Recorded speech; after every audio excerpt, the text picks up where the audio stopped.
What if the person you trusted the most hides a secret that could destroy everything? A young son-in-law, a clingy mother-in-law, and a love that no one can accept. Secrets unravel, boundaries are crossed, and every choice brings a shocking consequence. Stay with us, because what happens next will leave you questioning loyalty, love, and betrayal like never before. The rain had not stopped since morning. Each drop hit the tiled roof like a quiet heartbeat. The house smelled of wet earth and soap, the kind his mother-in-law used when she scrubbed the floor. He sat at the small wooden table, watching her hands move, thin, veined, trembling slightly, yet still graceful. Her silver hair clung to her cheeks, damp from the mist that drifted in through the half-open window. She looked younger when the light caught her face like that. He should not have noticed. He should not have looked for that softness. But he did. Every day when his wife left for work, the air between them thickened. First it was silence. Then it became glances. Then something else, something heavier that neither could name. The clock ticked. The sound echoed through the narrow living room, louder than it should have been. "Would you like tea?" she asked softly, her voice trembling more than her hands. He nodded.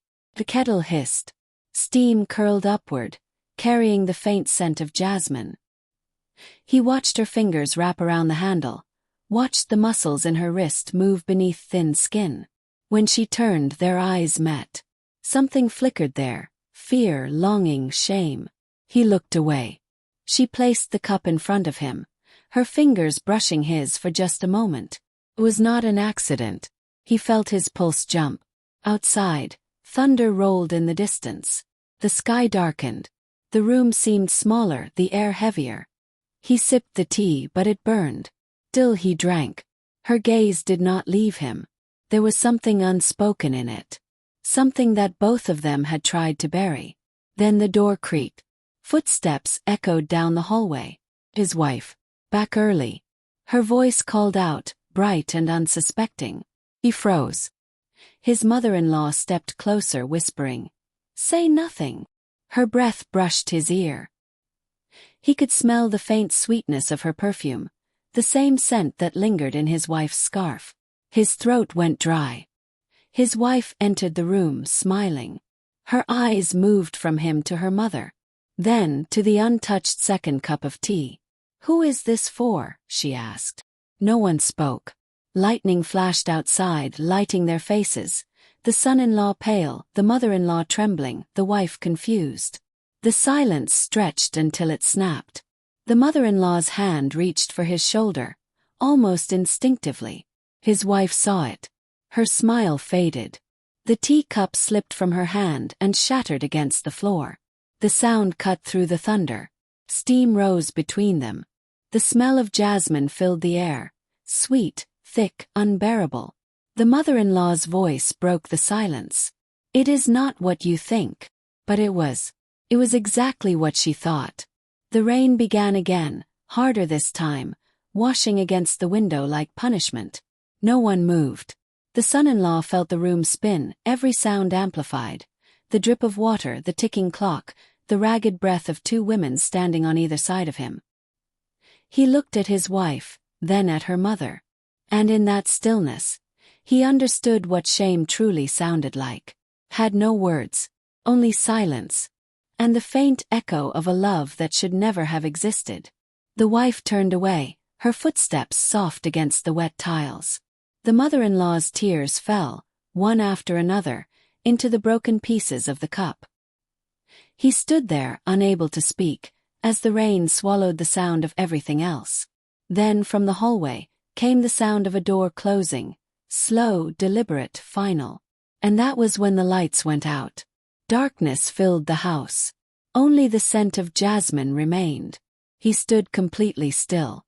The darkness pressed against his skin like damp cloth. He could hear her breathing, slow, uneven, too close. "Do not be afraid," the mother-in-law whispered. Her voice trembled, but there was a strange calm behind it. The storm outside roared louder, rattling the windows. A faint flash of lightning showed her face for a moment. Wet eyes, pale lips, trembling chin. She stepped closer. He could feel the warmth of her body even in the cold air. He took a step back. But his heel hit the edge of the table. Something fell. The clink of porcelain echoed through the dark. Then silence again. He could smell the wet wood of the floor, the sharpness of tea, the faint perfume she always wore. Somewhere in the house a door creaked. His wife's footsteps. He turned toward the sound but could see nothing. "Please," the older woman said, her voice breaking. "Let me explain before she does." The air felt heavy, like it was holding its breath. Another flash of light sliced through the window. And in that instant, he saw her hand reaching toward him. Her eyes were wide, not with love but with desperation. He stepped away but she held on. Her fingers dug into his wrist. He could feel her pulse, fast, panicked, human. "Everything I did," she whispered, "was because of her father." He froze. Her father. The words came out before he could stop them. "What about him?" The thunder answered first. Then her voice followed, soft and broken. "She loved him. I lost him. And now..." He stopped. The rest of the sentence vanished into the sound of rain. A light flickered back on. Dim yellow, trembling. His wife stood in the doorway, a candle in her hand. The flame danced, throwing long shadows on the wall. She looked at them. His wrist in her mother's grip, their faces pale, the tea still dripping from the table. "What are you doing?" she asked, her voice cold and sharp. No one spoke. The mother-in-law slowly released his hand. The red marks where her fingers had been were still visible. He opened his mouth, but no sound came out. His wife took a step closer, the candlelight shaking with her breath. "You both think I do not see it," she whispered. The wind howled outside. The flame nearly went out. Her eyes glistened, not with tears but fury. "I come home early one day," she said, "and this is what I find." Her mother shook her head. "No, my child. You misunderstand." But her daughter was already crying. "Do not call me that," she said, her voice cracking. The candle slipped from her hand and hit the floor, the flame sputtering and dying. Darkness again. A scream followed, short, sharp, echoing through the small house. He reached out in the dark, but touched only empty air. The sound of running footsteps, the slam of a door, and then nothing. The storm outside began to calm, but inside something far worse had begun. He turned slowly toward where the mother-in-law had been. She was standing still, staring at the closed door, whispering something he could not hear. When she turned back, her face had changed. The warmth was gone. In its place, an expression he had never seen before. Cold, broken, dangerous. "She cannot leave," she said softly. Her tone was almost gentle. But it was not the voice of a mother anymore. It was something else. Something he did not understand yet, but soon would. He stared at her in the dim light that filtered through the window. Her face, once gentle and tired, now looked carved from something hard and ancient.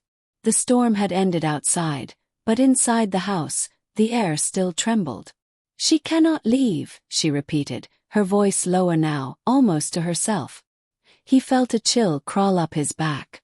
"What do you mean?" he asked, but his throat felt dry. Her eyes turned toward him slowly. "She will tell everyone," she said. "They will destroy us." The word us made his stomach twist.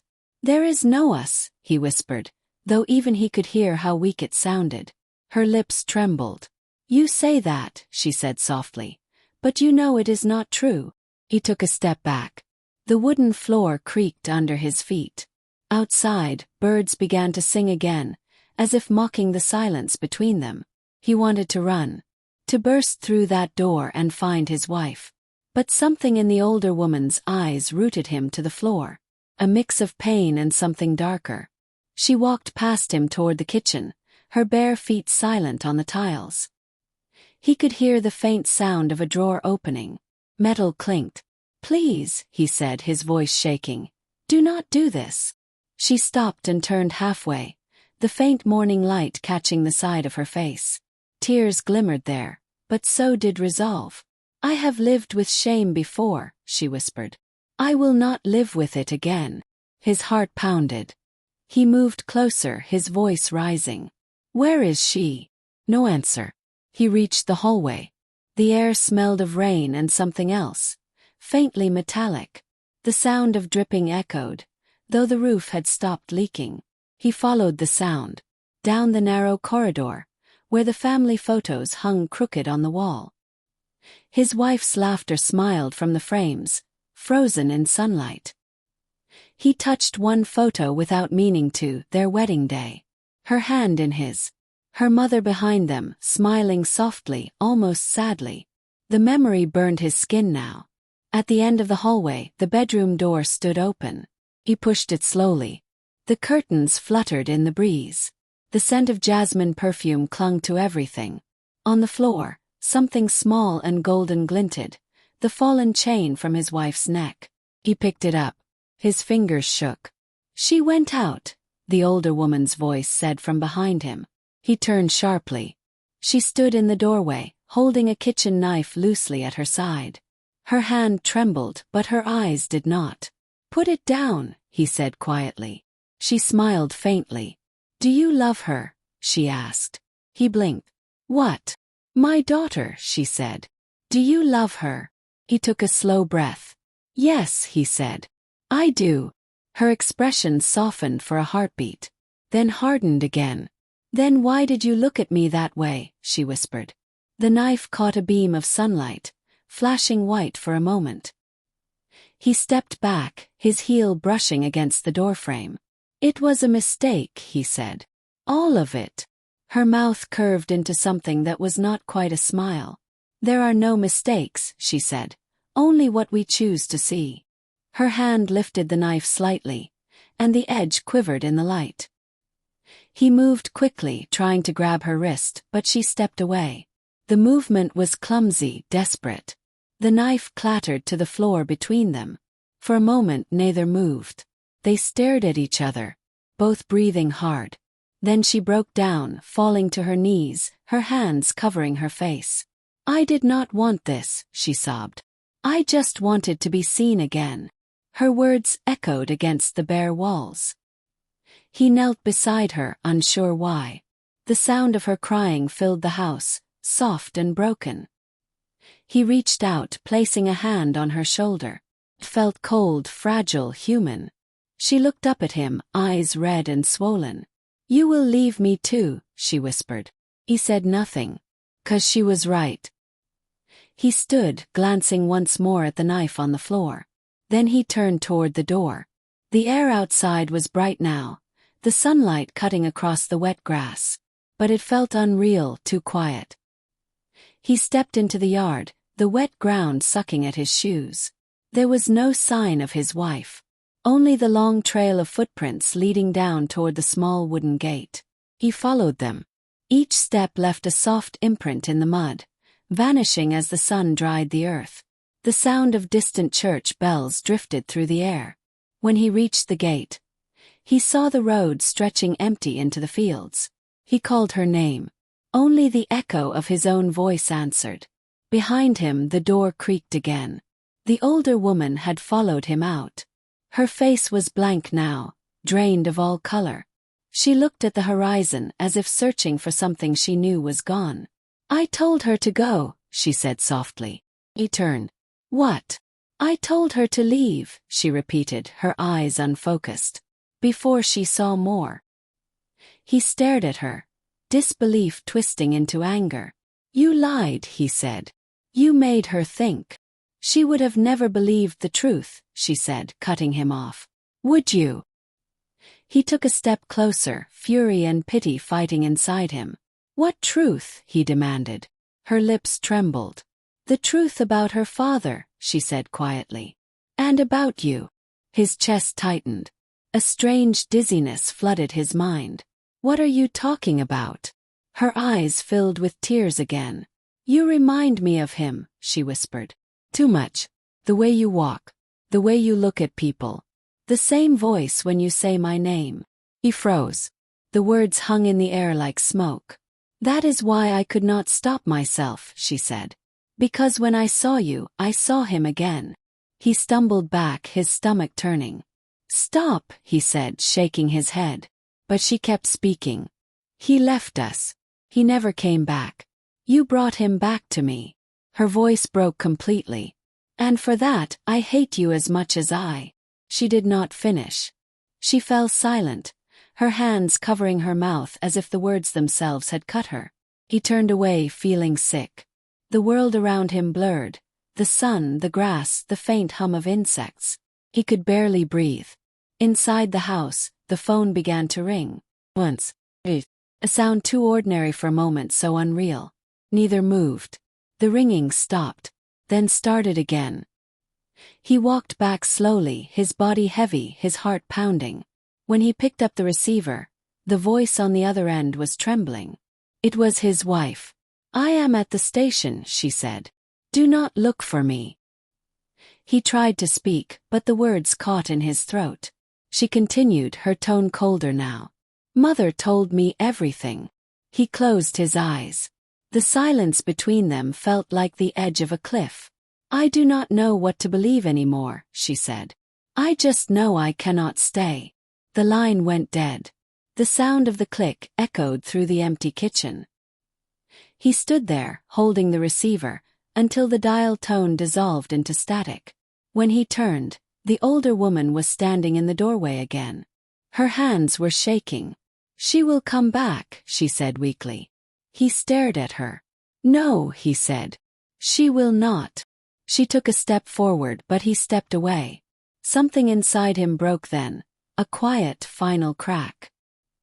He looked around the house that had once felt alive with laughter and smelled of tea and sunlight. Now it felt like a tomb. The air was still. The sound of the world outside seemed far away. He set the phone down and walked toward the open door. The sun was high now, bright and unkind. Behind him, he heard her voice one last time. I only wanted to keep the family together. He did not turn back. He walked down the path, past the garden, past the gate, into the road where everything shimmered under the heat. The house stood behind him, small and quiet, as if nothing had happened. But the scent of jasmine followed him still, clinging to his shirt, to his skin, to the silence that now stretched between three people who would never speak again. And somewhere behind those walls, the mother-in-law sank to the floor, her trembling hands pressed against her face, whispering a name that no one would ever answer. The sun began to sink behind the trees. The golden light stretched across the fields, touching everything with quiet warmth. He walked slowly, his shoes heavy with mud, his heart even heavier. Every step carried him farther from the house, from the voice, from the scent of jasmine that still haunted the air. The road curved toward the horizon, glowing in the evening light. He stopped once, turning back. From where he stood, the house looked peaceful. Small, white, surrounded by green. Could have been any home. Place where love once lived. Where laughter might still echo. But he knew what lived inside it now. Silence, regret, and the memory of everything that had gone wrong. A shadow moved at the window. Her shadow. Still there, waiting, watching. He lowered his head. The wind carried the faint sound of her sobs. Or maybe it was only the rustle of leaves. He could not tell anymore. The first stars began to appear. He reached the edge of the field where the road met the train tracks. There, in the distance, the faint sound of an engine grew louder. His wife was gone. On that train, in another direction, into a life that did not have him or her mother in it. He wished he could tell her the truth. That love was not always gentle. That sometimes it was born out of pain, confusion, and the ghosts of what people lost long ago. But it was too late. The whistle blew, long and lonely, echoing across the open fields. He stood there until the sound faded. Then, for the first time in what felt like years, he closed his eyes and breathed deeply. The air smelled of earth, of sunlight, of endings. He whispered softly, to the house, to her, to himself, "It is over." And as the night settled over the fields, he walked on, leaving behind the house where love had turned into sorrow, and where two hearts had mistaken loneliness for something sacred. The moon rose. The jasmine scent disappeared with the wind. And the world finally became silent again.